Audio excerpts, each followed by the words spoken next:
embrace it and he actually understands some stuff. Okay, everybody. Trying to see whether Yes, whether it will be. there's Oops. Okay, hi everybody. Welcome to unique and we think really obviously timely and we hope important and insightful event about what is happening now and what may happen soon regarding science and environmental policy under President Donald Trump. And my name is Dan Fagan, and I'm a professor of journalism. I run the Science, Health, and Environmental Reporting program here at the Carter Institute of Journalism at NYU. And I also am the director of the Science Communication Workshops. So what that means is that there are folks in the audience who are science journalists, there are folks in the audience who are training science journalists, and there are also plenty of scientists who are interested in science communication in the audience. So this is a really timely and important topic. And I will leave it to Lee to formally introduce everybody, but I'll just say that I'm very happy to have two old friends. They're not old, they're just old, old friends. Juliet Alpern from the Washington Post and Michael Oppenheimer of Princeton. And I can't think of two better people to give us a sound and to be sort of sound and sober guides for the landscape that we're going to traverse today. And that also goes for Robert Lee Hopes, who hosts many of these events for us, and he does an amazing job. And I'm happy to say that he's going to be with us for at least another 3 years, and we're thrilled about that as a distinguished writer in residence here at the Carter Institute of Journalism. So, Lee, take it away. Well, thank you for all of that, Dan. So, everyone, welcome to the Arthur Carter Journalism Institute and to this evening's conversation to explore the challenges of science and science journalism under the Trump administration. So this is the second in our spring series, and they're all designed to explore matters at the heart of how science journalists and scientists engage the broader public. For the public today is sorely beset by controversies that root in the credibility of science and the people who report on it. So I have to say, we are having a lively spring, and just looking ahead a bit, in March 22nd, we will, in a conversation sponsored by the Kavli Foundation, explore the search for new planets and alien life with Columbia University's Caleb Scharf and author Lee Billings. On April 5th, my fellow distinguished writer-in-residence, Ivan Aransky, in the back there, will explore issues of trust and reliability in science with NPR science correspondent Richard Harris and Stanford Health statistician Johnny Ioannidis, who's really kind of pioneered this work. On April 26th, Rose Eveleth, in a special session, will explore harassment in science with BuzzFeed's Azim Goryashi and University of Illinois anthropologist Kate Clancy. Now, I want to emphasize before we get any further that these are conversations, not lectures, not panel talks. You have a question, we want to hear it, but so does the world. So before you ask it, please go to the microphone, get it from Dan, or walk over here to the stand-up. And for those of you joining us online, again, I don't know why I look at the ceiling when I say that. There's a certain celestial component to the internet that all of us are still struggling with. Those of you who are online, tweet us your query, again, using the hashtag TrumpNYU. So tonight, the Journalism Institute and the SHERP program that Dan Fagan directs brings us together for a special conversation about what's ahead for science and the environment under the new Trump administration. So we're joined by Washington Post Senior National Affairs correspondent Juliet Alpern and Princeton University environmentalist Michael Oppenheimer. Now, for those of you who don't know, Juliet has broken many of the key stories on the new administration's plans to roll back clean water rules, freeze environmental regulations, lower fuel efficiency standards, and generally cut key agency staffing at the EPA and elsewhere. She has written for the Post for almost 20 years, hard to believe. Started very, very young. First as his House of Representatives reporter, where she covered the impeachment of Bill Clinton, lobbying, legislation, and 4 congressional campaigns. And for 9 years, she was the paper's environmental reporter, covering science, policy, and politics in areas including climate change, oceans, and air quality. And until recently, she was the Post's White House bureau chief. She is, by some strange coincidence, or the confluence of people here, a magna cum laude graduate of Princeton. And she's the author of 2 books, Demon Fish, Travels Through the Hidden World of Sharks, and Fight Club Politics, How Partisanship is Poisoning the House of Representatives. And I promised her I wouldn't make any jokes about the confluence of sharks in the House of Representatives, but clearly I can't be trusted. And Michael Oppenheimer is the Albert G. Milbank Professor of Geosciences and International Affairs in Princeton's Woodrow Wilson School in its Department of Geosciences. He joined the Princeton faculty after more than 20 years with the Environmental Defense Fund, where he served as its chief scientist and manager of the Climate and Air Program. Now at Princeton, he studies climate change and its impacts. He also studies the process of scientific learning and scientific assessments and their role in problems of global change. Now he is, particularly for our purposes this evening, you should know he's a longtime participant in the Intergovernmental Panel on Climate Change, the IPCC, which won the Nobel Peace Prize in 2007.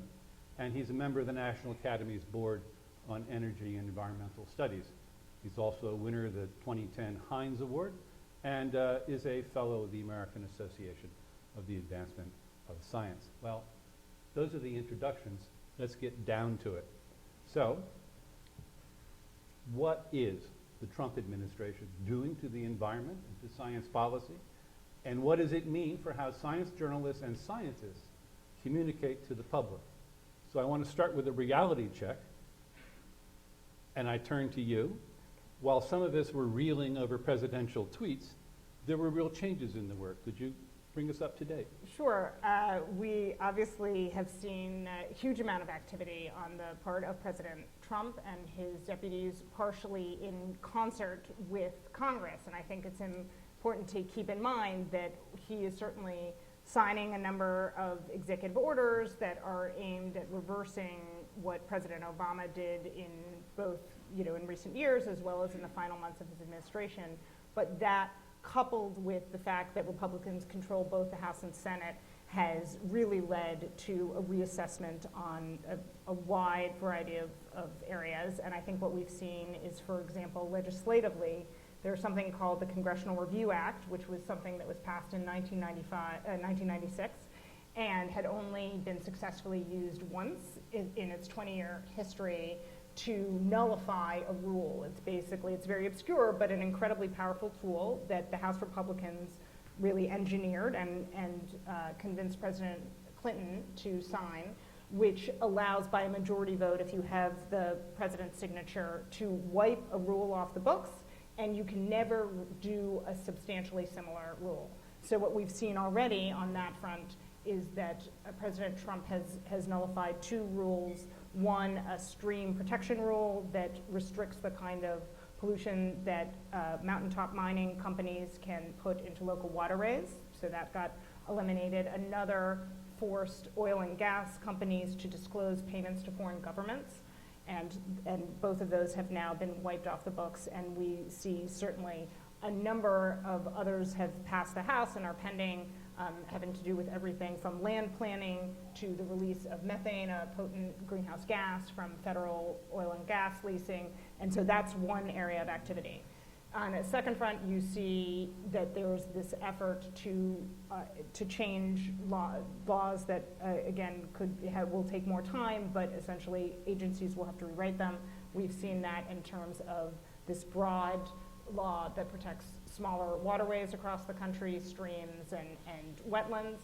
And we're expecting any day, although mercifully it did not happen today, the day that I was away from the office, the president will instruct the Environmental Protection Agency to start undoing the rule known as the Clean Power Plan, regulating greenhouse gas emissions from existing power plants, as well as controls on new ones, as well as a moratorium on coal extraction on federal And this was lands. a key legislative, well, not legislative, but a key accomplishment. A key accomplishment, kind of the center, right, a kind of centerpiece to Obama's policy. And then there's a third category, which is kind of just how this administration has already started reinterpreting what are the obligations of, for example, different actors to comply with the federal government. So, for example, there was a new way that they would calculate the royalties that coal firms would do when they were, kind of what they have to pay the federal government. Just a few days ago, and again, I read this as others, or less than a week ago, about a week ago, the Interior Department said to coal firms, as well as other energy firms, you don't have to comply with those new rules. We know that there's something that took effect January 1st, but just we're not going to enforce that. Go ahead. Same way that there had been a survey that had been sent out to over 15,000 oil and gas operators, saying we need you to figure out what's your methane emissions, again, this greenhouse gas, from your facilities. EPA had already started quietly telling them they didn't have to comply with this. Basically about a week from when Scott Pruitt took the helm of the EPA, the head of the EPA, he has said at this point, we're not doing the survey anymore. And we're also seeing, as you noted, a change in kind of fuel efficiency standards that, again, were set in the final days. So it's really a flurry of things. And then aside from that, what we're seeing that you also mentioned is proposed budget cuts that could fundamentally change the way many of these agencies operate. Things like deep cuts to whether it's the research arm of the Environmental Protection Agency, as well as just zeroing out of funding of 38 different programs ranging from environmental justice to the Great Lakes, huge cuts to things like the Great Lakes cleanup, things like that. Just things in terms of the National Oceanic and Atmospheric Administration, really deep cuts in terms of oceanic research, grants to scientists. So, what we're seeing now, those are things that will take time, and so we have to see how they play out.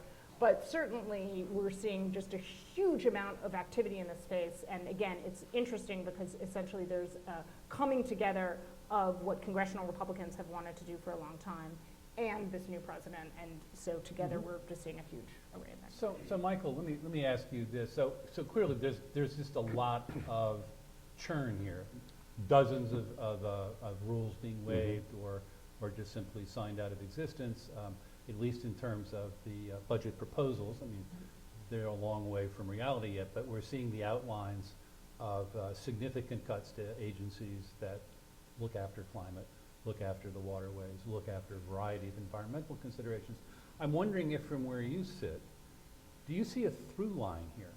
I mean, is this just stuff that has been making industry crazy for much of the Obama administration and probably part of the Bush Jr. administration, or is this an ideological thing that the Trump administration has clearly thought out, or is it? Well, these things become hard to separate. It's ideological to the extent that the Trump administration clearly has an anti-regulatory approach. They also have what's been dubbed a nationalistic approach to things that might go on involving other countries. So it's not like this is just a situation where there's a grab bag of possibilities and the door is open and industry is rushing in and the Trump administration is just sort of idly standing by. This is all consistent with what he basically said he was going to do. And although he's inconsistent on the specifics a lot of the time, this is exactly what you would have expected if you had thought about it in advance of the election. And it's very reminiscent of the beginning of the Reagan administration. How so? Well, everybody remember the Reagan administration? It was a I'll long time admit ago it. now. I'll admit it. So, people were surprised when many people who live in these parts of the United States that maybe don't listen to the other parts were surprised when Reagan was elected also. And he was something completely different, different in a different way than Trump is different, but he was different. And they set out immediately with the agenda of destroying some of the agencies that they basically didn't like. So much as some of the people that Trump has appointed to run agencies, particularly EPA, seem to have an explicit or implicit posture before they were appointed of being enemies of those agencies, and some announcing publicly that they would love to just take the agency apart and disestablish it. So it was the same thing in the Reagan administration. And in fact, the EPA was also targeted. The door was open, and industry had a willing ear, and a lot of regulation, particularly with regard to clean air, became the subject of attack. And there are some important lessons from that era. Number one, all administrations run out of juice on these sorts of issues fairly fast. This won't last forever, in all likelihood. But they're at the peak of their influence right now, in all likelihood. So what you have to worry about is what are the things they can really do quickly, because those are the things that are most likely to get done. From perhaps a narrow and selfish point of view, because I'm a scientist, those threatened budget cuts for the various agencies, NASA, NOAA, EPA, that support science, that are sort of our eyes into seeing what the problems are, those are the things that are most likely, in my view, to get through. And it reminds me a lot of what happened under David Stockman, who's a name you probably don't remember, but he was the head of OMB under Reagan, and he was very effective. He came right out and announced a sort of a new view of how the government should function, and they implemented it. And they were able to implement it because that's when Reagan was basically at his top form. That's what's going to happen now, in my view. I think the numbers that are being put out there for the cuts are probably, as Dan pointed out earlier, negotiating positions. But still, that even if you cut them in half, the damage will be severe. Then there are other issues like the various regulations, particularly, say, the greenhouse gas regulations, that are going to be much harder.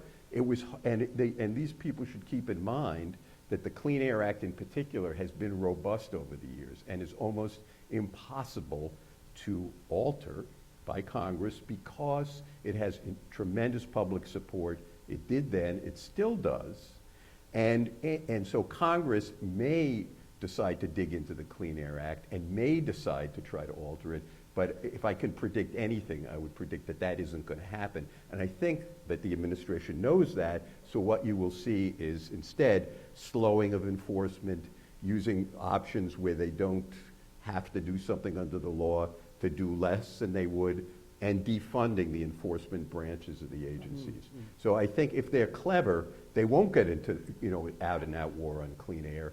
They'll do it much more subtly, just like I think probably in the end they won't withdraw from the Paris Agreement on climate change. They'll just slow roll the whole thing. So let's hold off on international for a moment. Yeah, sure. And I saw you chomping at the bit there.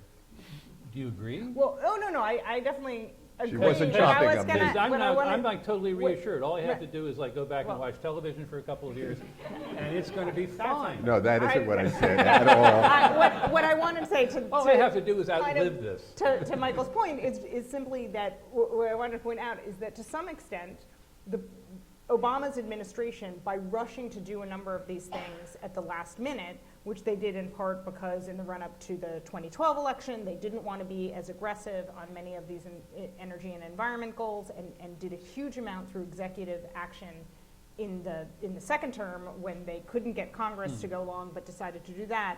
They simply have left many of these measures more vulnerable just because they really were working up until the final days and doing a tremendous amount, but it just is this quirk because Republicans are comfortable nullifying these rules and taking all these steps to reverse them. And that they're more vulnerable. It's worth noting that there's no question that, for example, when Barack Obama came in 2009 and Democrats had control of the House and Senate, they could have done the same thing. They did delay and reverse some of what George W. Bush had done, but because Democrats are by definition pro-government and pro-regulatory action, they were hesitant to really wipe rules off the book that could never be regulated again. And so I think what we're seeing, and I do think that in many ways the Reagan comparison is the apt comparison of where we are right now. Well, it's useful in some ways, and let me introduce a thought, though. it seems to me that there's a broader context that we are operating in now as citizens and as journalists and as citizen journalists and as scientists, which is there has been throughout the Obama years and certainly through the Bush years a growing discontent with the idea of scientific fact. And it's one thing to have policies up for grabs. Reasonable people, unreasonable people can disagree about things. That's the nature of the political process. But it does seem that the backdrop here is a kind of broader discontent with the notion of verifiable scientific evidence and the idea that that should have some power over policy. And am I wrong in that? Well, you know, it's sad, and I tend sometimes to believe it, but you have to remember that the public doesn't immerse itself in facts. That's not the way they make their decisions about policy positions anyway. And that people tend to view, there's well-established psychological research now which argues that people, a significant fraction of the population, organizes facts to suit their pre-existing beliefs, basically, and that facts are malleable as far as people are concerned, and that has nothing to do with whether you're smart or stupid. In fact, people who are arguably smarter by some measure, like level of education, tend actually to be more resistant to accepting fact-based arguments because they can organize the facts efficiently in their own minds to support their pre-existing beliefs. I'm not convinced that it wasn't actually always so. Rather, what you have now is that interest groups, particularly on the industry side, have gotten very effective, not so much recently, it goes back at least to the 1960s with the tobacco fight, at influencing the way the public views the facts and reorganizing things for them. And they've gotten much better at that. The PR industry itself has matured and become more sophisticated. So I don't think it's really a function of what individuals, how they respond. I think it's that the techniques of manipulating people have gotten better and better, and there's more money spent on it. Okay, so I have something I want to ask Juliet, but I'd like to just stay with that thought for just a little Sure. bit, which is okay. I think we know, the tale of the tobacco industry efforts to delay and introduce doubt. And yes, it's very sophisticated, but I suppose one should wonder, well, how come you guys haven't gotten more sophisticated in pushing, the environmentalist standpoint? Or We don't have why that. are you Well, who still are we back in guys? the First of all, placard-waving age? First of all, if you mean scientists per se, they don't like political fights because it goes against the grain, because they think they're supposed to be objective and independent, and they think they're getting a scientist to talk, even in this era where everybody's personally very upset, not everybody, they don't like it because it's sacrifice. They think it goes against the grain of the culture. As far as what the environmental groups have to fight these fights, I think the resources are way out of whack. The other side can always spend a lot more money. And I frankly think that that's what you're seeing more of. It's not really, I don't think, ultimately about changes in the way people think. I think it's basically the same as it always was. My view is not widely accepted, but that's my view. Yeah. Do you accept it? I do not entirely accept that, but I mean, it's hard for me to tell, because in some ways I try to keep my head down and write about the facts, and sometimes people believe them and sometimes they don't, and and that's up to readers. I mean, I do think we're seeing such a polarization in terms of how people consume news and information. And certainly just the kind of, in some ways I judge things by what is the kind of reader feedback that I get. And I feel like there are people who simply are not going to believe what I write if it doesn't suit their views. And, Right, exactly. and that is just challenging. I mean, it's personally very challenging as a journalist. And I do think that there's no question that we try to always, particularly when we're writing about scientific issues, to refer to scientific consensus, things like the IPCC. And again, there's a huge cohort of Americans who simply do not accept the conclusions of the Intergovernmental Panel on Climate Change and consider it not a reasonable assessment of The scientific most conclusions. interesting aspect of that, by the way, is that actually most people's beliefs on climate change are Not that far off from what I would expect if I just randomly guessed. You know, most people have heard of it. Most people believe it's happening. A somewhat lower percentage thinks it has anything to do with human beings, but still a majority. Right. But what they're really confused about consistently in every survey I've seen for the last 10 years is that they don't think scientists have a consensus on it.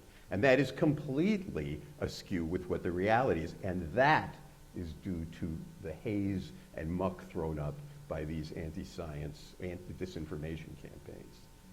So the I also, average- by the way, think that environmental groups have a lot of money, to be honest. Well, I think That not. is just, while I agree that there's a campaign for, for some time, I actually think that, certainly they're They they're have a doing lot of well. money, but they don't have as much money as the other side to spend on this particular type of activity, let's put it that Possibly, way. possibly. I wonder, so for then a science journalist, an Right. environmental Yes. reporter, Right. I mean, is there a special role for that kind of reporting in all of this? I mean, nobody believes the facts. Are you the referee? I mean, you get to play that role? That used to be the preferred stance of the science journalist. Well, I'm in charge of, the real information here, and I'll explain Right. to you how Well, I this certainly works. think, certainly we try to do that, and for example, we're gonna pay attention if you have a peer-reviewed paper or not, and so we certainly try to weigh in. I think, again, it's up to the public of to what extent do they consider, mainstream journalists at these major publications still the genuine independent referees of the facts. And so we certainly still feel like we are functioning in that capacity. But again, your influence is only as strong as how people perceive you. And so that's tough. But I do think that, when you try day in, day out to kind of convey fact and show real world consequences from, on some of these issues, that there's still a very significant audience, and people obviously have to make their own judgments. I mean, well before Mr. Trump was elected president, Right. science journalists have been contending with this sort of disbelief issue, Right. areas of climate coverage, for Sure. instance. Do science journalists have to change what they do? Do we have to find a new way? Do scientists who want to talk to the public about this kind of stuff? I mean, is this just highlighting the inadequacy of the old model? We need to find something new? We need to find we need to yell louder? I mean, what? Well, scientists are not good at speaking to the public. They're not trained for it. You could argue that they should be trained for it, but my observation is that you'll never get more than 5 or 10% of scientists, no matter how hard they train, to be really good at it. And there have been efforts to do it, by the way. But Yes, we do it here. Some scientists are able to do it, but even those don't want to spend their life doing it because they happen to be they may be okay at communication, they're really good at something else that hardly anybody is good at. And that's their selective advantage. Yeah, as a So- community. So, right, so that that's where good journalism is critical in this case. You need the interpreters, and a good science journalist is a good interpreter. And there are a lot of good science journalists. There aren't as many, I think, as there used to be because of the changes that happened in the media starting when the web got important. And that's unfortunate, but there are still plenty of people, including on the Post, that do a terrific job and make it clear, simple, yet correct.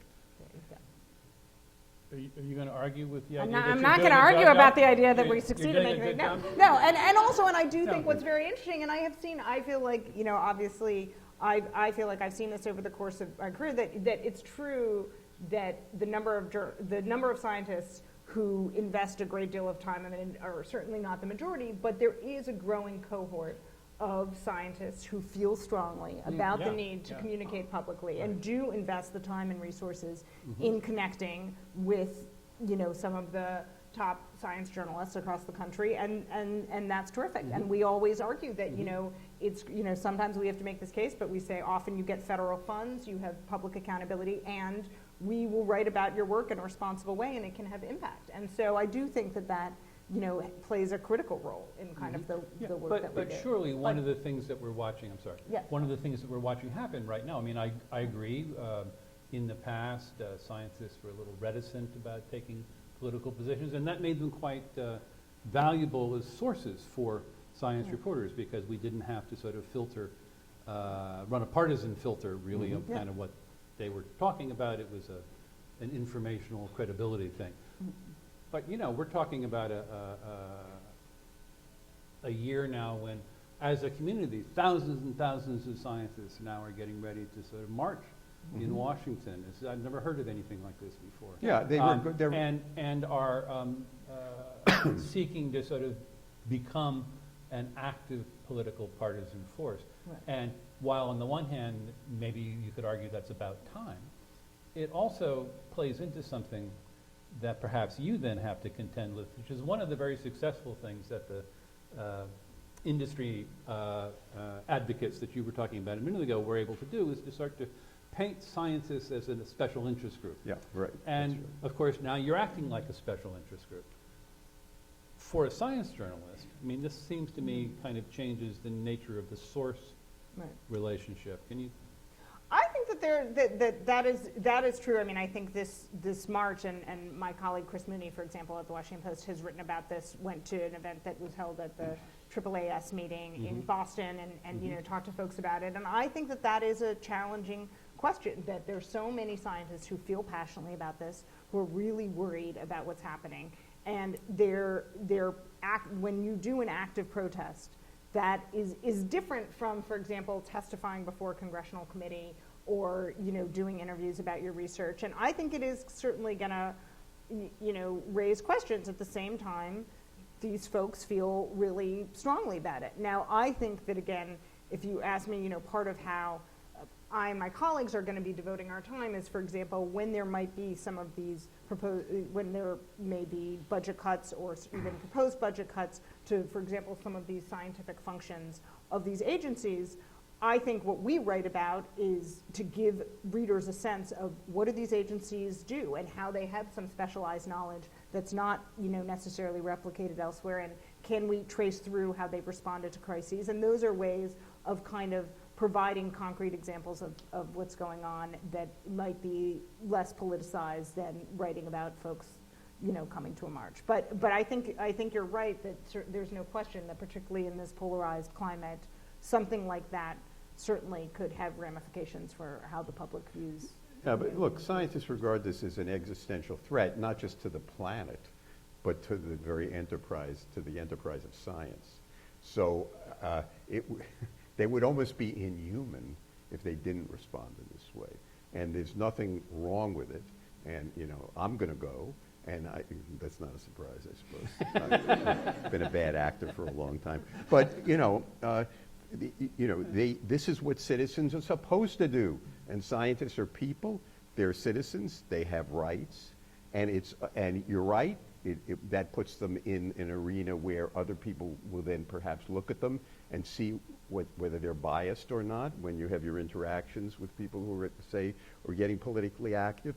But the truth of the matter is everybody has opinions, and everybody always did, including all scientists. It just, now they're getting, and if journalists didn't realize that, then they weren't doing their job, by the way.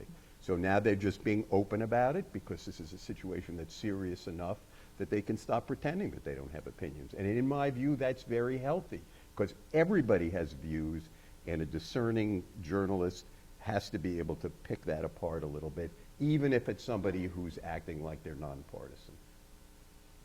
So does this change how you label the source in print now? Do you say, well, you know, instead of saying so-and-so who's a physicist at Princeton University who does fusion, I mean, I'm making things up, but now I'd have to say, well, so-and-so who's a physicist at Princeton and an active such and such. I mean, No, I don't think so. I mean, I think that they have when someone has their expertise and you're interviewing them in the context of their specialty. I mean, again, when they're scientists, when they work for advocacy organizations, then yes, you know, when they're, for example, on the staff of one. But whether someone went to a march or not, I don't think becomes a litmus test for how you identify them. In the same way that, you know, again, there are plenty of folks who I interview who are active on the other side. And again, it's just, you know, I think, again, maybe things become more complex, but I don't necessarily think that you would change that. Well, you know, it's interesting. I am, and have been since I left EDF in 2002. The Environmental Defense Fund. Yeah, the Environmental Defense Fund, a consultant to the Environmental Defense Fund. So there's a relationship there. And I posted on my website, it's on my CV. Most of the reporters know me at some level, so they know this is the case. And for a while, I was going out of my way to, at the beginning of every conversation where I thought policy might be an issue, so that my bias should be clear, I would tell them, by the way, I'm still, attached to EDF. And no one ever bothered to write that in the story. I thought that that was a mistake. I thought it was relevant information. And particularly in the climate context, where there's a book that your colleague Chris Moody wrote about this, where you really have to dig a little deeper and find out what people's relationships are. They are relevant. That's relevant information. And there are vast areas of science where it has led to corrupt relationships, usually in the biomedical field, where these relationships are rampant. And I really think that journalists should, there ought to be a way, especially in this day and age where all information is postable, there should be a way that when you talk to an expert in any field, you find out where they're coming from before you just report what they're saying. I don't think you would disagree with No, that. no, not at all. Dan, do you have a question? You're patient. I do. Yeah, I thought I would make the first question from the audience and also encourage audience members. Feel free. We're into this now for a while. Feel free if you have questions. Just line up behind me. Please. And those of you who are online, you can send your questions in. Don't forget with the Trumped NYU hashtag, and we'll do our best to get them on.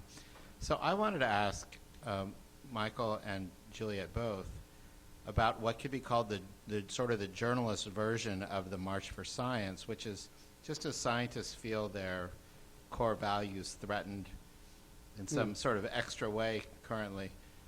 You could say the same thing about journalists, and not so much from a policy perspective, but just in terms of a general respect for truth. And so as a result, journalists, newspapers in general, and specific journalists are thinking about maybe going farther than they've done in the past and explicitly calling people out for when they've said something that's false or contrary to the weight of the evidence. And that seems appropriate, but it also creates a whole other series of, it adds more mines to the minefield. And so I guess I wanted to ask you both what you think about this and what you think journalists should be doing. What should our role be, in terms of not just reporting, but calling out whether it's Trump or whether it's a Democrat, whoever is speaking in a way that's contrary to what we believe reality is. I think it's extremely important to provide adequate context to what any policymaker thinks, whether it's Donald Trump, whether it's Nancy Pelosi, the minority leader of the House, you name it. When politicians are talking about this and talking about science, for example, I think it's incredibly important for journalists who have the authority to weigh in and flesh out what the facts are. And that is something that we are absolutely obligated to do. One of the things that certainly has come up is, when do you describe something as a lie? And again, different news organizations have different policies on this. In a lot of ways, again, it depends on how much are you invested in this idea that when you say the word lie, you're ascribing intent to the person who's saying it, and how do you couch it? And so, these are things that I think, all news organizations are navigating in a way that, Certainly we did not yeah. have to do to the same extent even, a matter of, a couple of years ago. That said, I think that I do have faith, and it might be naive, that if you provide enough context, that smart readers, viewers, listeners will be able to get a sense of where the truth is, and that's part of what we have to do, without, in other words, hitting people over the head with it. Yeah, I basically agree with all of that. And it's also true, not just to politicians, but when you're talking to avowed experts, you have an obligation, to the extent somebody else has a different view and it's just as legitimate, to get it out there and challenge the person, or provide context around when the view is, cited in the paper or whatever. And the good journalists do it. Dan, I feel a follow-up here. Yeah. I think Go ahead, Lee. I think you know the follow-up. Yeah, no, but no, please go ahead. No, don't let them get off the hook. Right. I mean, there are just obvious risks that come with that. There are risks to not do it, and there are risks that come with doing it. And so I think we should discuss those in a little more detail. I mean, the risks of not doing it is that, you're arguably, falling back on your obligation to depict the truth as you know it.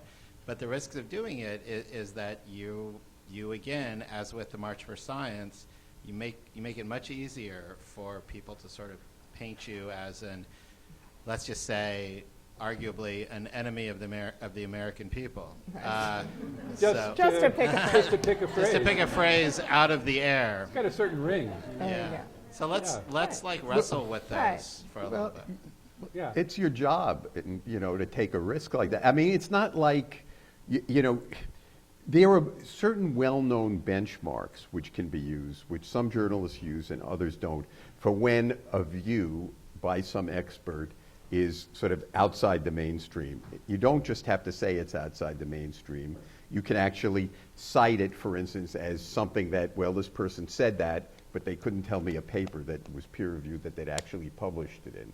Or the National Academy of Science, by the way, says this, even though this person says that.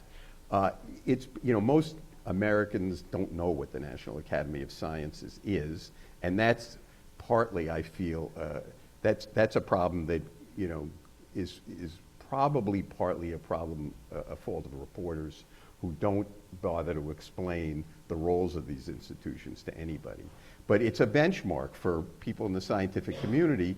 We know what the Academy is good for, we know what it isn't good for, and we know that the government actually relies on what the Academy says a lot of the time, and that if a policymaker makes some claim, and you say, well, the Academy says something different, that's something they can be held up on. So the press has these benchmarks. It's not like you're out there with just, your own opinion that you don't like some expert. You have a right to put context, and you have a right to cite some other institutions which happen to create that context. If I may say, that's charmingly old school. But it happens to... No, but I mean that we're in an environment that Right. has now taken that up 3 notches. Right. I'll agree with you that maybe we all don't. The National Academy of Sciences doesn't resonate perhaps as strongly as it should, but we're way past citing an NAS report. I mean, please. Right. Well, I mean, these are these are incredibly challenging times. You can't sugarcoat it. I mean, and certainly I think most journalists don't get up in the morning saying, my job is to be a fact checker every day when someone makes a policy pronouncement. There are other things that we usually spend our time doing, right? And we tell people stories, and we unearth, substance, and we do different things. And to be constantly in the mode of fact checking, we have, it's a growing field, whether it's in the Washington Post. We have a second fact checker that we brought on for the 2016 campaign. There are, tons of these folks proliferating, and that does, certainly that's a commentary on what's going on. So that said, it just has become a fact of life that's part of what you do, that certainly there are times that you get demonized. I did not go to work with people email and tweeting saying that I was producing fake news 2 years ago. That simply wasn't in the discourse, right? And it is now in the discourse, and it happens, and so one has to kind of, do the best that you can, but you can't, you need to bring accountability at the heart of what I do, and what most of the folks do in this profession when you are covering that intersection between, say, science and politics and policy, is that you are trying to provide accountability day in and day out. And so part of that is calling out things when they're not true, and part of it is also trying to frame it in the most neutral way that you can, so that people are still absorbing your information and that you are not conveying it in a biased way. It's a really interesting, it comes up, you know, we've been having this discussion and I've gotten plenty of feedback. When I write about, you know, President Trump rolling back all these regulations, I get feedback from people saying, why aren't you calling them protections? You know, you are biased because you are not calling them that he's rolling back protections. Again, these are you know, semantical arguments that do have real import. And again, we just honestly are trying, you know, you try to do the best you can. So is the nature of the discourse, the accountability of the discourse, is that changed because the readership has changed? Is that changed because the technology of the discourse has changed? I think part of it is definitely the technology of the discourse. This idea that you have social media where people are consuming news at an incredibly rapid rate, that they're voicing their opinions on it all the time in just this way that, you know, wasn't done before, that often when they're receiving news, it might not, it's packaged in a different way, and so, you know, you're unclear of the source. I mean, there are just all these ways in which I think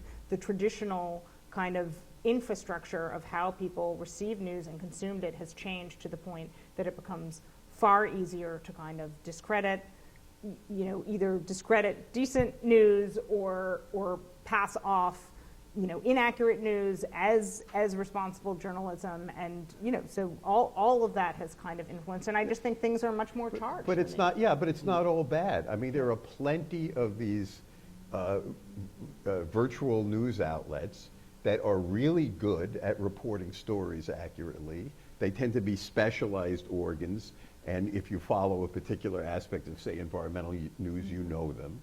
And they mostly do a very good job. And they have their readership. And then there are the people who are just out there to create havoc, so that's there, and you have to cope with it.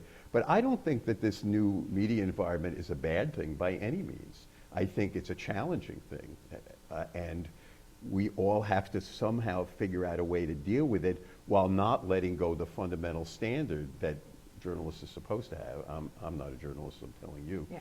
Which is... No, you're a scientist, you're supposed to have a higher standard. Right. Well, I didn't want to get into that. Which is to, you know, do an honest job of figuring out what the truth is, and then reporting the truth as you know it, and the rest of it in context, so an educated reader can figure it out. Yeah, well, let's come back to this, but I want to honor the question here.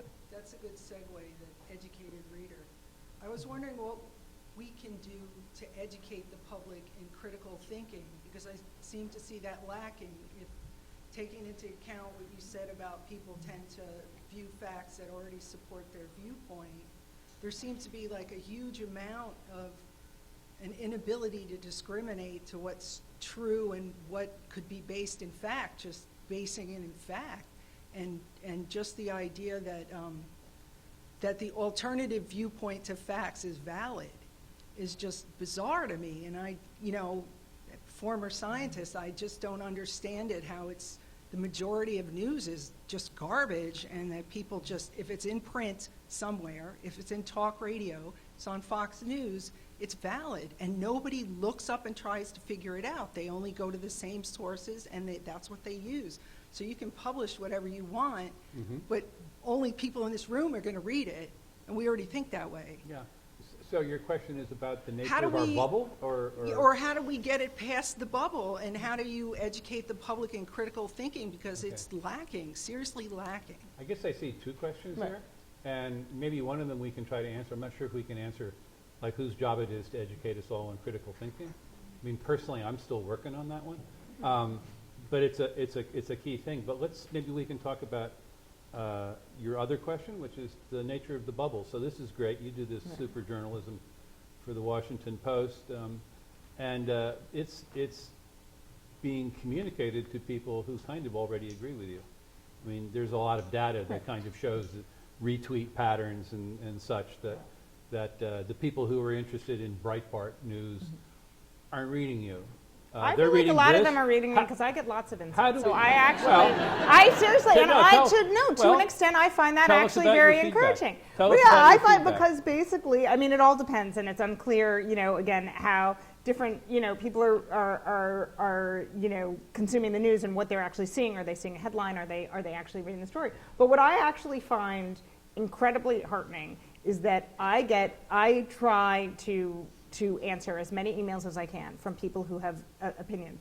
And one of the, generally, most encouraging thing that's happened is when people criticize my articles, as long as they don't use profanity, I tend to write them back. And what's really interesting is I get fascinating responses when I write those people back.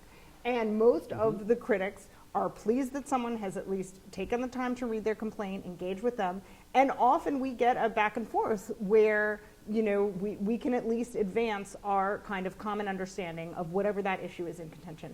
And so I don't, there's no, again, I'm not fully versed in the metrics of, who reads the Washington Post, but I actually do feel like a decent number of people who folks might think would not be typical readers are actually consuming this information. And that is actually one of the boons of the internet age. That, one of my, favorite things is that, again, I've been working at the Washington Post long enough that in the mid-1990s, I traveled with Newt Gingrich to Iowa to write about when he was first contemplating running for president. And the folks in Des Moines said, how are we going to get the story that you write? And I said, I will clip it out and I will mail it to you, and that is how you will see it. And now, obviously that seems unbelievably antiquated. And so I do think that, again, there are these silos. I certainly consume lots of media. I encourage others, to consume a wide range of media, because I think that it is really helpful to get the, perspectives of what other folks are talking and hearing.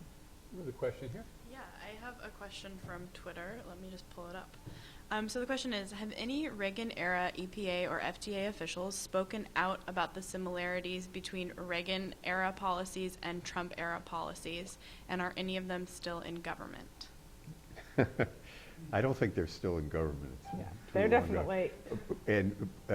But some of them, yes. I mean, Well, the carbon tax thing. yeah, a bunch of Republicans who come from the Reagan era got together and proposed a carbon tax, a particular form of carbon tax, as a Republican version of a climate proposal. We can put aside whether that's has any likelihood of passing. But I want to use this as a hook to get back to a point you made. You made it as a joke that somehow we can sit back and all this will pass in response to the first thing I said. Nothing just passes. The administration will make mistakes. There will be corruption scandals. They will undermine themselves. But none of it is enough unless people are also at the same time getting organized and fighting these cuts or these changes in regulation or any of it at a district level, like you see people getting out there and doing it now. It's different than it was in the Reagan era. There's more of seem popular anger now, but still, one way or the other, influencing things from the ground up is really ultimately what will create a firewall against the worst possible outcomes. Well, so let's talk best case, worst case here for a second. So I'm getting sort of mixed signals this evening. On the one hand, you're telling me that, the new administration, like all new administrations, is at the peak of its power and influence, this month, and it's all downhill from here. After I'm exaggerating, of course. It's my role. No, and you were kind of giving me a slightly more dire sense of changes that are going to undercut protections and things. And I guess what I wonder is, looking forward as an assessment here, so the president proposes, Congress disposes. Yeah. What's the best case and the worst case? Are we about to become a government of no environmental protections, of no climate change interests? Is all the data at NASA Goddard Institute up the street and at NOAA in North Carolina about to vanish into an oily smoke like the Wicked Witch of the East? No, I think that threat has been exaggerated. I don't think the data is, it's too much stuff at too many places.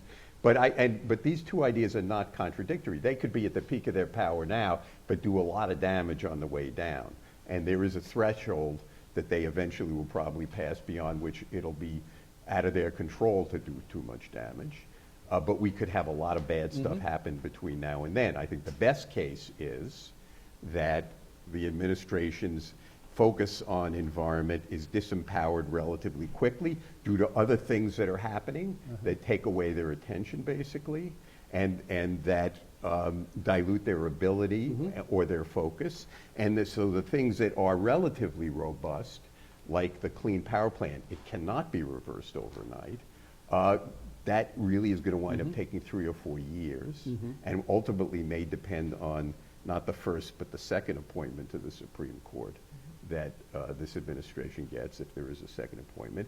Things like that may come out not looking all that different than they did when the Trump administration began. Other things that can be knocked out completely, like the regulations that came within the so-called 90-day rule, they're gone.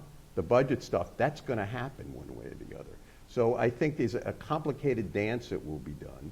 Even this very complicated business of what happens to the automobile greenhouse gas emissions rule, it's been being reported badly. It's a very complicated situation, which I don't want to go into now because it's a... Hopefully, Michael is not trashing my articles that I'm I've written in the I last actually- few days, no, but maybe no, he is. I haven't read your article.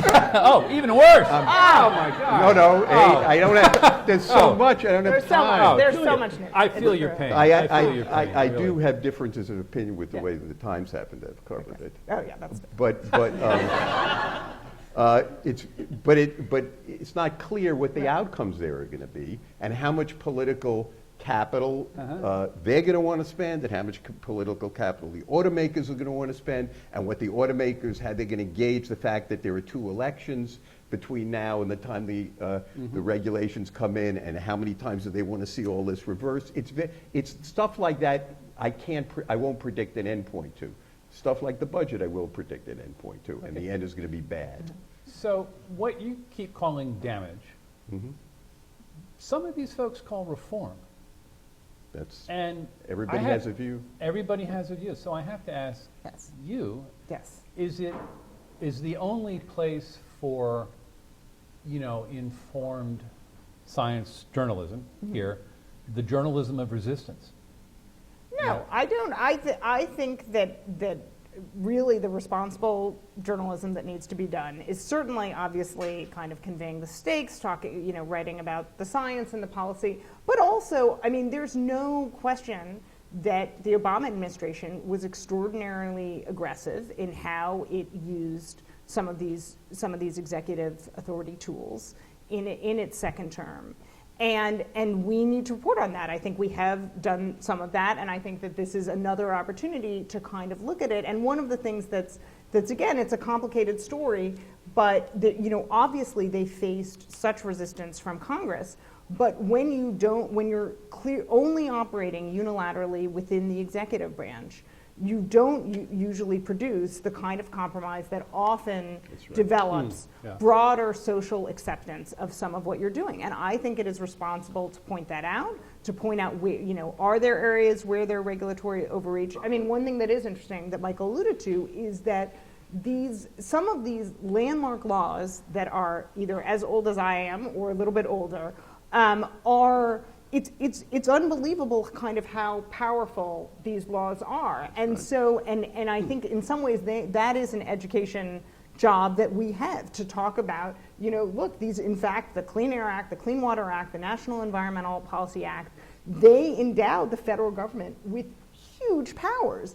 And again, they have become so enshrined in American culture that it would be extraordinarily difficult to peel them back. But they do have these really huge implications, and I think we need to write about that and write about it comprehensively and not dismiss everything as an attack on science, and also be extremely careful, as I think Michael alluded to, that I consider myself, I am absolutely someone who is constantly doing this both within my own newsroom, is that we do not cry wolf if someone, if we say that scientists are in danger of being muzzled, that we're extremely careful about when we say that. There are all sorts of reasons why there are changes to websites, and some things absolutely are part of the, agenda of a new administration, but that we're very careful that we don't engage in kind of false alarmism that's not justified, because I think that's a disservice, and it's a disservice to science, and it's a disservice to journalism. And let me comment on something that Juliet said, which brings 2 of the lines of argument together. One is how powerful some of these environmental acts are, and number two, why it's not easy to change things fast. There's a provision in the Clean Air Act, the Clean Water Act, and some of the other acts which allows citizens to go in and sue. And the standing issue in many situations is an obstacle. But you can go in, and usually it's you represented by an environmental group or a state attorney general, can go in and sue the EPA to implement the act according to what you think it should have, they should have done. This has been incredibly effective. It will bollocks up any attempt to rip up the laws, the rules that the Obama administration made, the ones that were safely beyond the 90 days. And it has in the past actually proved a turning point on some important environmental fights. So go again, Reagan administration. One of the things the Reagan administration did when it came in 1981 was throw out EPA draft rules that would have put restrictions on chlorofluorocarbons, the gases that were destroying the ozone layer. The EPA in 1978 created a bunch of rules to ban the use of these chemicals in aerosol spray cans, but not in all the other uses, refrigerators, air conditioners, blowing foam plastics, and those uses grew radically after 1981 in the US and elsewhere. But using the citizen suit provision, because the Clean Air Act said that EPA had to create regulations on this, the Natural Resources Defense Council again went back into court and forced the Reagan EPA to reach a settlement in 1985, which forced the Reagan EPA to make rules to restrict these other uses of CFCs. And that's one reason why the US position at the Montreal Protocol, which is the treaty that eventually banned this stuff, the US position turned around. For other reasons, the German position turned around, and we got an international treaty. So it was a long fight. It took 4 years into the Reagan administration to get it done. But people in the Reagan administration who had been good environmentalists and wanted to see the right thing done, like George Shultz, for instance, who was Secretary of State, were secretly and quietly pushing inside. The environmentalists were outside suing because of the power of the citizen suit provision, and it helped save the world. So you have to think about things from that point of view. We have a question here from online? Yes, we do. A lot of Twitter action. So this question says, the GOP in Congress and Breitbart say that Obama skewed climate science by funding the study of the Anthropocene CO2 emissions instead of volcanoes. Fair? Any evidence? Michael, I think I'll give that to you. Yes, yes. Please let him answer that question. No, it's a question that actually comes up. Okay, so there are several things that have been studied to Well, it death. does with my readers anyway. There is no question at all that the Earth system was in very close balance with regard to CO2 before humans started emitting a lot of it after the Industrial Revolution. There was a lot of it went up in the atmosphere from, say, natural forest fires, from volcanoes. But there was almost an exactly equal amount going down, so that the CO2 level in the atmosphere stayed more or less flat for 10,000 years since the end of the last glaciation. And slowly, with the beginning of the Industrial Revolution, drip, drip, drip, we started adding a little more carbon dioxide than nature was capable of taking out. It's like having a scale that's nicely balanced, and you start putting a little more on one side. And it went out of balance. That balance is now about out by, we are now at CO2 is about 45% above what it was in the pre-industrial era. And there is no doubt at all that imbalance was caused by human activity, primarily fossil fuel Right, but the combustion. question is suggesting you should have been paying equal attention to volcanoes and the But that's all old. We have I an understand. expert on it here who could get up and lecture us endlessly on it. That's science that is well known, that had been paid for and done a long time ago. The Obama administration didn't have to open it up again. But in fact, I'm sorry, please go ahead. but in fact, that the IPCC, which is this body that I'm part of, the National Academy of Sciences, every few years there's a report. They look into the question again. Things haven't changed, or if they've changed, they change a little bit with regard to these fundamental issues. Yeah. And there are other fundamental issues like that. Yeah. And those issues are closed. A lot of science is not closed with regard to climate and a lot of other things, but that science is closed. Well, Julia, I wonder if you find among your readers that there is this kind of problem of, I'm going to call it a problem of circularity, that, yes, okay, so we figured out the role of volcanic aerosols and its relationship to the greenhouse gas balance of the atmosphere, and we figured that all out in 1970, but 1977. I'm just making that number up, and we don't have to worry about that anymore. The argument has moved on. Right. But for a lot of readers, they weren't part of that. They're rediscovering the same arguments again and again for the first time. And as a science journalist, as an environmental journalist with some of these issues, you find yourself in this circle.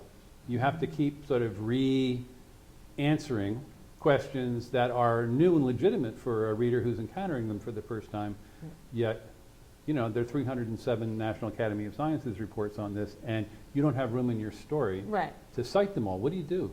I mean, that's where actually, again, I believe in engaging with readers, whether it's through email or on social media, where you can engage in those kinds of discussions. It's true. I don't necessarily want to use up my word count. I have a limited number of words that I can put in for an article, and I'm obviously in the trenches at a daily paper trying to capture what's happening. So most often those are things where, again, you can have a dialogue separate from what you're writing day in, day out. Okay, But that's easy. And I personally have not had to field, I have to be honest. So kind your of some of this your question. style would Yeah. be to engage directly with this the reader on Twitter. Is that an institutional style? Is that the post-institutional style? No, Or see, is that I am a just you? chaos theorist rather than a conspiracy theorist. And while we have certain principles that guide all employees of the Washington Post, I think a lot of it is just kind of how you choose to interact. And so, I think that, again, if something, I guess what I would say is I think a lot of times it's a question of when does something reach a critical mass. If there were tons of readers that were inquiring about something like this, then maybe we would probably have a discussion. Do we need a blog post that's going to litigate this question? Do we, if this is something that really is kind of cropping up, that and reached a point that we felt that it was in the discourse, it's entirely possible that we might figure out how to write about it. But if it's just kind of a one-off that from time to time people raise it, or it doesn't seem central to our coverage, then we wouldn't. But and there are ways these days that are much easier than they used to be to just answer 20 myths about climate change, post it. I know the Times has a feature that's sort of like this, and you put it there, and if it's important in a story to remind the reader that there's a place they can go to get these very basic answers, you just point them to it, and the flag is always I think you're there. assuming something that, in fact, maybe I should have been more explicit about at the beginning of this conversation, which is many people are not quite so inclined to believe you anymore. Oh, sure. So, But that's where this But if that's the case, credibility issue comes from, that both you and Juliet, and in my own way, me, contend with. Yeah. And many people in our audience. It doesn't work anymore to just say, science says X. right, but that's a different problem. That's not I the think they're problem you related. raised with regard to the CO. Well, I was talking about her reader email. Yeah. What, So- another question? Yeah, there's another question. Sorry, my phone turned off. So the same person asks, top GOP and Trump administrators have said that the climate is changing, but they've turned to kind of questioning human causation in that equation. So do you think their doubt is real, or is it calculated PR?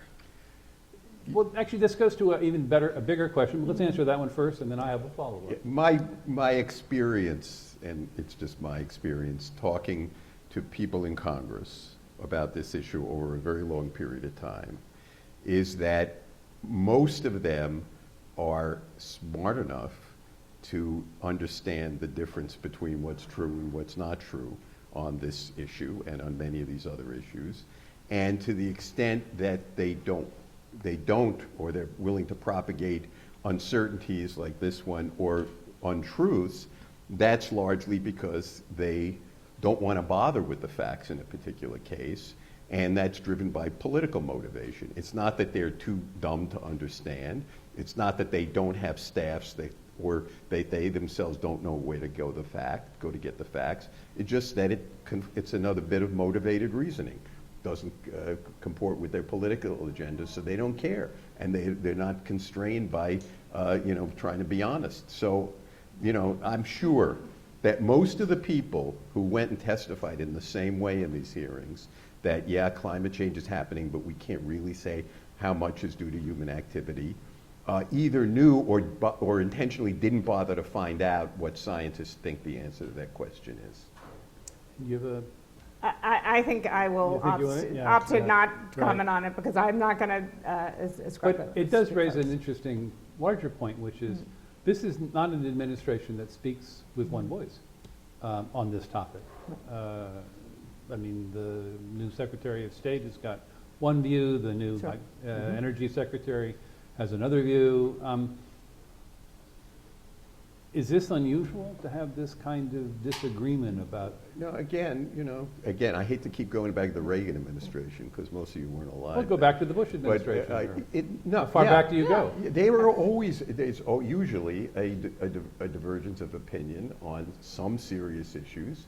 I never thought I would be happy that Rex Tillerson would be in the administration and maybe the climate hero of the day. Who knows what will happen? But, he's a smart person who had to deal with this issue in a serious job. And he did bother to get himself educated, I'm sure, to some extent. And so we had in all these administrations people who, for one reason or another, had maybe some private sector experience, previous public experience, which forced them to have to grapple with the reality on these issues, and therefore you're going to get a variety of views. And they're not all ideologically committed to destroying the agencies that they were put in charge of. Does it surprise me that Trump's daughter and son-in-law apparently have a different view on this problem? No. These are people, and by and large, the people in the administration are people first and ideologues second, or not ideologues at all.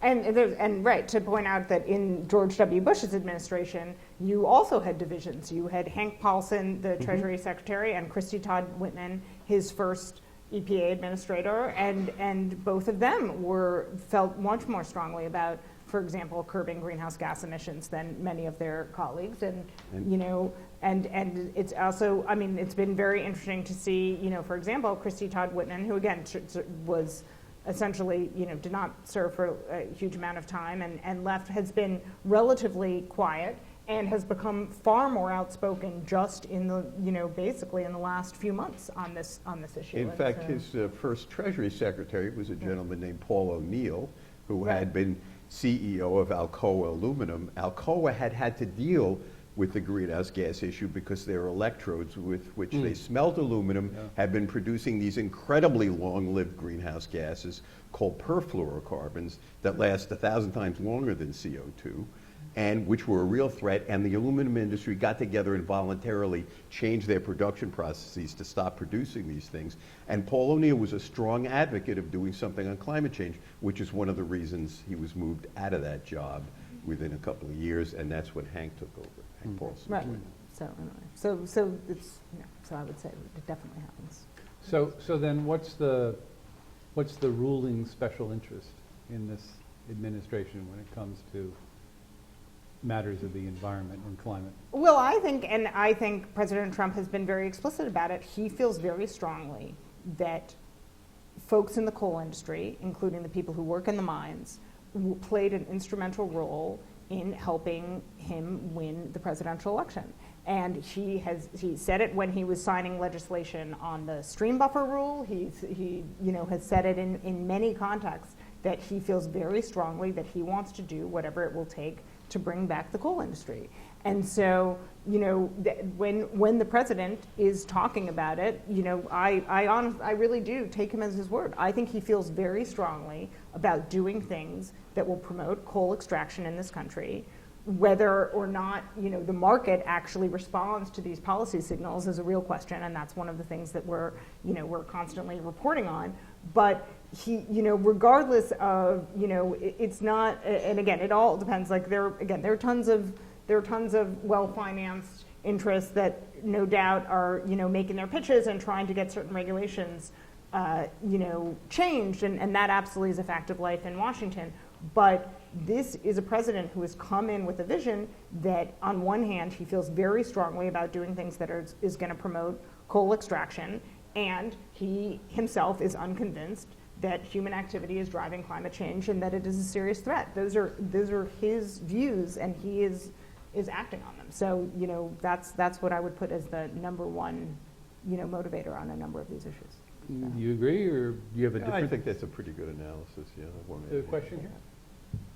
Hi, kind of going back to the worst case scenario, I was just wondering if you could comment on what you think the worst, what Trump's worst effects could be on the environment and what you think that constituents or scientists should do about it. Thanks. I think I'll ask you to feel that, because I know that you have views about the activist scientists and we want to hear them, but I'm curious what it looks like from Juliet's side. Well, again, so I will try to frame it as in, understanding the questioner's perspective. If the question is, what is the most significant anti-regulatory course of action that Trump can undertake? I mean, there is no question that you could see it's just a concert of a slew of regulations that will be ultimately rolled back in different forms, as well as the fact that if there are, truly huge cuts to some of the agencies we're talking about, that there could be real reductions in the kind of information that we are gathering about what's happening in real time. And so, again, I think these things have to play out. I think, again, there's going to be plenty of work for lawyers in the months and years to come, in which, so tons of this is going to be fought in the courts, and it's hard to predict ultimately what's going to happen. But I mean, and part of it really depends on, is President Trump in office for 4 years, or if he's in office for 8 years? I mean, I just think that one of the things that I feel like I've observed over my time writing about this is that there's just a tremendous difference of what kind of impact a president has when that person is in office for 1 term or 2 terms. And so, I mean, that's something that will ultimately, I mean, is that an effect that's just longevity? They just get to suggest more things? Or is there a momentum thing, or what do you mean? I think that it's a combination of, certainly they have more time to institute, to institute their agenda. Almost always presidents become more ambitious in what they want to do in their second term because they're not as concerned about winning re-election, which generally pushes presidents in many ways, to be more cautious and be towards the center. And I also think that they become more adept in mastering the tools at their disposal. That certainly you come in and you want to do a lot of things, and again, when you have control of the legislative and executive branch, there's a tremendous amount you can do. So I don't discount that at all, but I also just think that certainly people rotate in and out of an administration, but generally presidents, regardless of their ideology, become more adept at executing what they want to execute when they've been in power for longer. Do you have a feeling I don't quite about agree the with that. multiplier Yeah, effect? I think that they can complete things in the second term that they started in the first term. So if Trump has an anti-environmental agenda that he's really going to focus on like a laser beam, and because of these delays in actually the roadblocks that the laws themselves throw up, I think he won't complete it in 2 years. I think 3 years it starts to get to look really ugly, and then if he gets a second term, particularly a second Supreme Court justice, that changes a lot. On the other hand, they throw up obstacles to themselves in the second term. You could start thinking, go back to any of them. Go back to Nixon. Go back to Reagan. Go back to Bush, who got tangled up in a bunch of wars, which made him very unpopular and made him unable to get his agenda in that second term. Reagan, it was Iran-Contra. Clinton, it was the impeachment scandal. I think second terms are very perilous. So it's not the second term itself, it's being able to sort of complete the work of the first term. Right. So if they get through that first term relatively unscathed and not distracted, that's really bad. Then they clean it up at the beginning of the second term, but then quickly things go to hell, usually. So the question is, these people seem to have speeded up the cycle. They're doing everything much quicker. So if you don't like what they're going to do, and I certainly don't like what they say they're going to do, there is this vague hope that they've speeded it up so much that they'll have run out of steam very quickly. That's a possibility. That's what I would call the positive side. The negative side is they're a lot better than they look they are at getting the job done, in which case they could do an awesome amount of destruction, particularly if they're reelected. What's your idea of the worst case? I think I laid out. I'm not going to answer that question yet. I feel like I laid it out. Again, it's a question of, there's a huge amount of changes that they can make, and I think it's just a question of, I just think there are a lot of factors that are going to go into it. But yes. Well, so, for the science journalists of the world and for the science communicators of the world, the common wisdom is that, the cure for all these incorrect assumptions about how things work and policies and stuff is just simply more science. We just need to repeat the facts in a louder and clearer voice. And in recent years, there's a fair amount of kind of psychological messaging research that suggests that that's really a bad idea, that it really doesn't work simply to say it in a louder voice. So I wonder, and I'd like each of you to kind of answer this, for those of us who cover this stuff, or who are trying to figure out how to cover this rolling reform, this rolling change, this rolling whatever you want to call it. What's the best way for us to be persuasive about the importance of the science at risk? The first thing to note is the linear model that you refer to, namely just shove in more good information and better policy will come out the other end. Nobody believes that anymore who thought about it for more than 2 seconds. The reality is, and it shouldn't be that way. For God's sake, policy is a lot more than science. Science starts the discussion, particularly in environment, but it's nowhere near the end of the discussion. So if there's a job that reporters need to do, I'm not saying they shouldn't focus on the science, because that basis has to be solid, or else nobody would bother to do anything. But being more aware of the other subtleties that go into sensible environmental policy, the cultural issues, the values concerns, the economics, the psychology of getting people to do the right thing, all of that, it's a very complex mix. And a lot of times environmental reporting is kind of one-dimensional. It's like the science says this, but we can't get it done right now because of that. Or the science says this, and this is what's going to be done. But environment is incredibly rich, and that richness is usually not reflected in reporting. And I'm not pointing at your stories or anybody else's. No. It's a hard thing to do. I believe in telling compelling stories, and I think that is the most persuasive thing that one can do as a science journalist. I wrote a whole book about sharks, and if you read that book, and incidentally, no one who has ever bought my book has ever been bitten by a shark. True fact. That it has tons about how the ocean functions and why apex predators matter and things like that, but it is also about why we are obsessed with these creatures, how incredibly cool they are, what they tell us about how civilization has evolved and how we relate across, geography. And so I think that's, writing something like that, it ultimately has much more impact than delivering some incredibly dry analysis of how the ocean food chain functions. Right. I just think one tries to do that. It's more interesting for me. It's more interesting for people who read things, and I think one can write all of those kinds of fascinating stories. There is this gee whiz quality to science. That is one of the truly enjoyable things about playing in this field, and to the extent one does. And again, you might be writing about things that are dark at times, you might be writing about things that are good news stories, but there's simply an amazing tale about how we interact with the natural environment, how it functions, and there are tons of things that you can capture that really do connect with people, regardless of what their political persuasion might be. Right, and I'd say that's consistent with what I think good reporting is,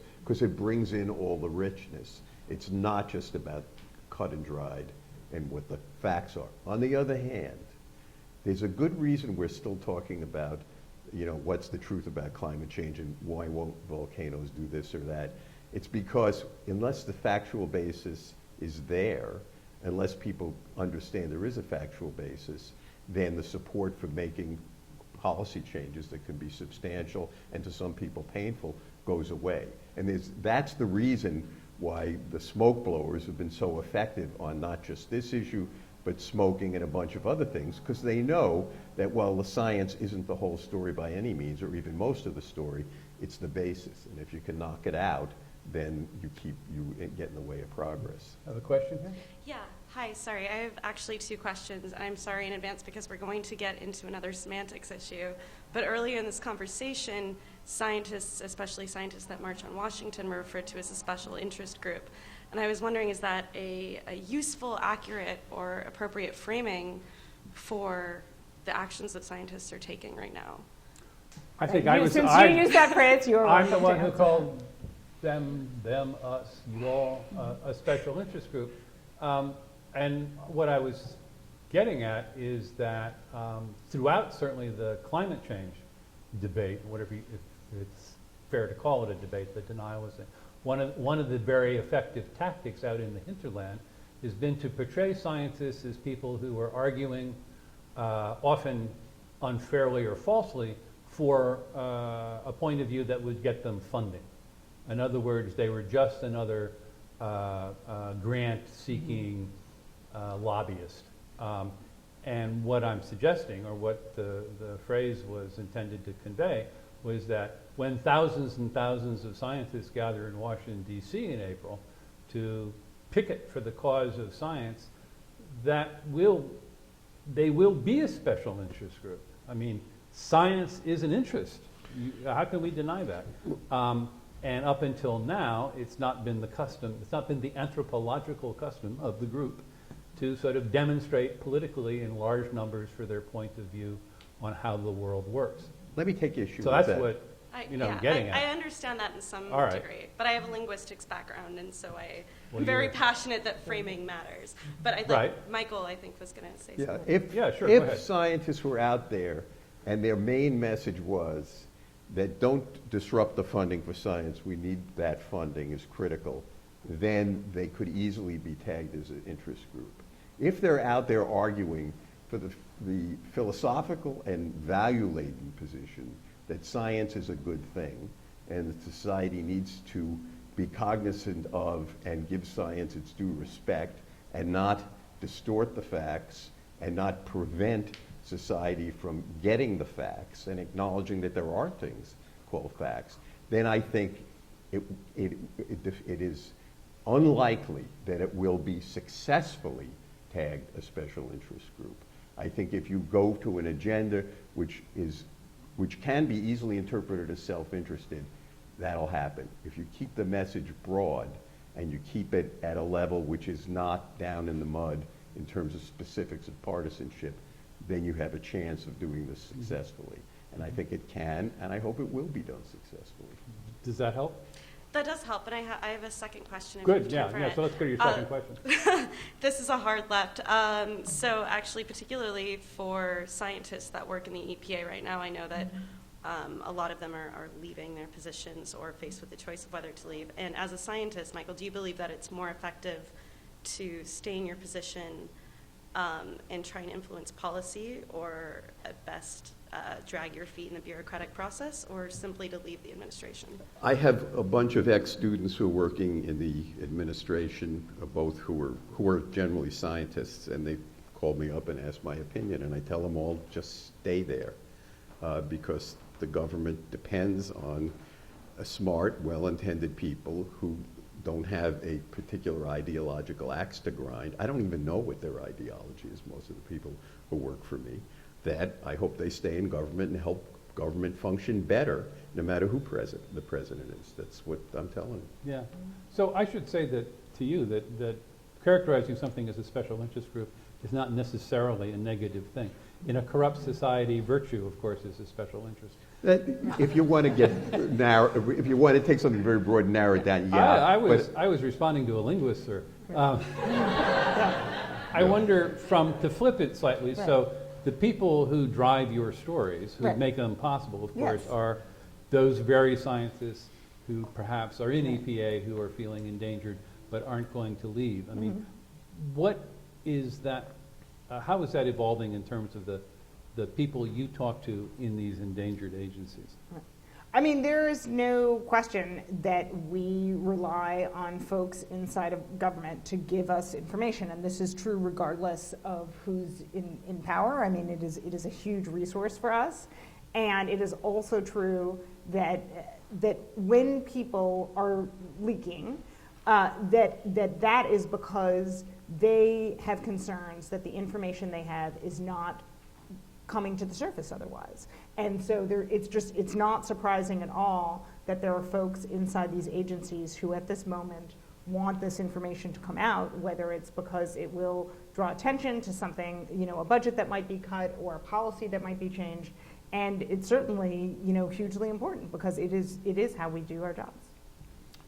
I want to draw this conversation, unfortunately, to a close. We live in very interesting times, and what I've heard from the two of you this evening, I think very convincingly, is that never has the role of informed and brave and articulate journalists been more important, and never has the role of scientists who stick to their guns been more important. So thank you both for sharing that with us, and I congratulate you.